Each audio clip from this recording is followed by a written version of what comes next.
Hello and welcome to our North Macedonia Motorway project. I am Daniela. I'm your PR lead, and this is Bledi, our safety manager, and this is Valjon, and he's our safety coordinator and a specialist in CBL. So I will let them introduce themselves and talk about the program a little bit so we can all know what CBL is about and we can all get to know each other a little bit better. Thank you, Bledi. As we promised in our first teaser, we would be looking at different topics, introducing different characters every time we do this. So today we did choose a very vital program to the project, which is craft-based leadership, which has been led by Valon. Valon not only is doing his daily jobs, making sure sites are safe, but also has been leading this program. And we'll pass you over to Valon to tell us a little bit more about the program and how important it is to the project. Thank you, Bledi. Thank you, Daniela. I will just speak briefly about the CBL program. The CBL Craft-Based Leadership Program is a program that we have established in the project on this December 2024. The program is about the craft employees getting the training, becoming experts of ESNH behaviors, and then going out on site and conducting observations to other craft employees.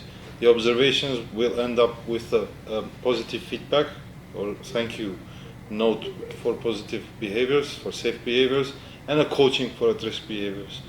By using the CBL program, we are aiming to ensure that the at-risk behaviors are eliminated on site by the craft themselves. And I think it also increases that engagement, which we're trying very much to do at site. The more we talk about ESNH quality and everything else, construction, the more we get to know about it, and the more we sort of address any concerns. But it's also about not just focusing on behaviors and not blaming about those behaviors. It's also about engaging the craft, making them part of the whole project, making them feel important, and at the end of the day they're the ones that do the work, the heavy duty work. Would like to talk more about it, more about the CBL as to why it matters, why it's important to engage the craft, why is it part of the culture of care for all of us to engage the craft and how we engage with them, and to give them this responsibility to sort of everybody feels accountable for what we do on site. So the system, if we look at the incidents that occur in JV projects, 95% of the incidents are caused by behaviors. Mm-hmm. And then when we look at the behaviors, it's mostly the people that don't know what they were doing. They don't know what the risks were. They were not aware of the safe and at-risk behaviors. They were not aware of how the job should be conducted mm-hmm. safely. So this program is actually about having the leaders that are from the craft on site, making sure that all the others work safely. Mm-hmm. So the leaders will coach and thank, and continuously peer-to-peer conversations will continuously happen between the craft to ensure that the behaviors and the way of doing the tasks is the safe way. Well, now that we're talking about it, I would like to know more as to how is the CBL actually conducted on site. What do you do to engage them? How many trained observers you have so far? How is the program going along, and how do you engage the craft? First, we select the craft, they receive the training, the CBL training, and following the CBL training, they go back to site, they do their daily tasks, and during the day, they also observe the other employees working around them. When they do this, we have given them checklists, pictorial mm-hmm. checklists, which are very easy to complete. And they go and take permission from the people, from the other craft, to be able to do the observations. They take the permission, go back to a safe spot and observe for approximately 5 to 10 minutes. Mm-hmm. Following the observation, they go back and then show them the checklist, show them the pictorial checklist, the CBL checklist, and say, look, you've done brilliant on this points, but maybe you can improve this.